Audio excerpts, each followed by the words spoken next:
So, is the Trump administration actively meddling in Ukraine's political process just mere days after J.D. Vance whined about Zelensky going to Democrats in Pennsylvania because he was asking for help? Because if so, this is yet another move that seems to serve Moscow's interests more than anyone else's. So, this is what is going on. Four people in Trump's inner circle secretly met with some of Ukraine's top opposition leaders. These are people who want to replace President Zelensky eventually. Both Trump and the Kremlin are very eager to push Zelensky out of power, and these meetings with Zelensky's opposition show just how unscrupulous they are in their efforts. The main topic that was discussed between Trump's officials and the opposition was whether Ukraine could quickly hold presidential elections. However, according to Ukraine's constitution, elections cannot happen right now because martial law is still in place, and that is because, oh yeah, they are still at war, with missiles raining down every single day. So many people in the international community, as well as Ukrainians themselves, believe that holding elections right now would be a terrible idea. Mostly because so many Ukrainians are fighting on the front lines and cannot vote, or they are living abroad as refugees and also cannot vote. So, such an effort would create chaos that likely favors Russian interests. But despite these worries, the Trump administration believes that Zelensky would lose any new election because many people are tired of the war and frustrated with corruption. That's despite major efforts to eliminate corruption during Zelensky's tenure so far. Plus, polling shows Zelensky's popularity has gone up a bit after last week's explosive meeting at the White House where both Trump and Vance insulted him. Polling shows Zelensky ahead of both of the other candidates, including former Prime Minister Yulia Tymoshenko and former President Petro Poroshenko. Thankfully, neither of these candidates are actually considered pro-Russian, but the Kremlin believes they would be easier to deal with than Zelensky. Now, the Trump administration claims they are not interfering in Ukraine's politics, but their actions tell a different story. Trump called Zelensky a dictator without elections and says Zelensky will not last long if he does not make a deal with Russia. Trump's director of national intelligence, Tulsi Gabbard, has falsely claimed that Zelensky suspended the Constitution and canceled elections when, in fact, as I said, the Constitution calls for elections to be postponed due to the war. Meanwhile, other Trump allies, including Elon Musk, have jumped on social media to say Ukraine needs new elections, as if they believe Zelensky would surely lose.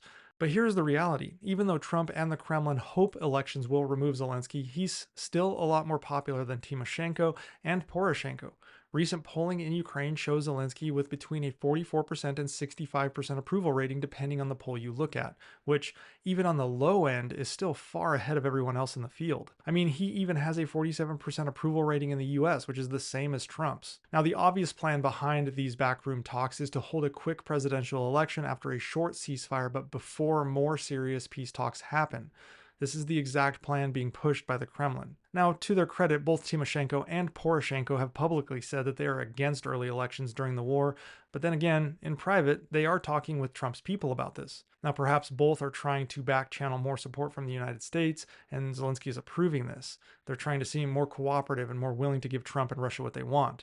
Though whether that's on their own accord or as a part of a broader strategy from Zelensky, I'm not sure, because all three of them have stated the same goal, and that is removal of Russia to end the war. Now, after the argument in the Oval Office, some Ukrainian leaders are showing that they might be willing to follow Trump's demands because they are worried about US support, saying that Ukraine cannot win the war without that support. So these politicians are looking for ways to appease and bow down to Trump.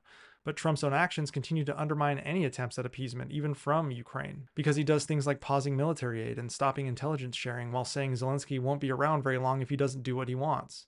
I mean, could you imagine if Zelensky said that Trump won't be around very long for whatever reason? Zelensky continues to brush off the idea that he's going to quit, and he has even chuckled that he would likely win an election if it were held right now. He has also said he would step down if Ukraine were to join NATO, which means his country would have reached a stable and secure future. And for his part, most Ukrainians agree with him. Polling shows that 81% of Ukrainians oppose holding elections right now because many of them believe doing so would hand a victory over to the Kremlin. You have to remember, a Putin policy is to flood Ukraine with Russians and then try to get them to vote in Ukrainian elections to overtake Zelensky. I'm not even sure if the occupied territories would be allowed to vote, because according to the Kremlin, they were annexed into Russia.